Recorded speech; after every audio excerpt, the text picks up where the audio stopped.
बिस्मिल्लाहिर्रहमानिर्रहीम। अस्सलाम वालेकुम। आज मैं आपको मैंगो आइसक्रीम बनाना सिखा रही हूँ। इसके लिए जो हमें इंग्रेडिएंट्स चाहिए, milk 1 cup, cream 1 cup, sugar 1/2 cup, mango pulp 1 cup, mango chunks 1 cup, vanilla extract 1 teaspoon, rock salt 1 cup, ice 1 ball.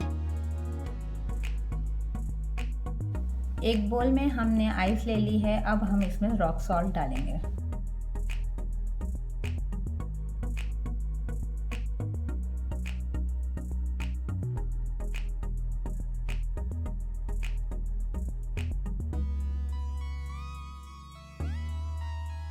तकरीबन हमने इसे 15 मिनट्स बीट किया है।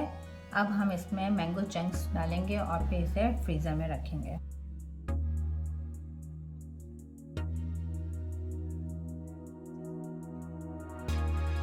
मैंगो आइसक्रीम रेडी है। अब हम इसको सर्व करेंगे।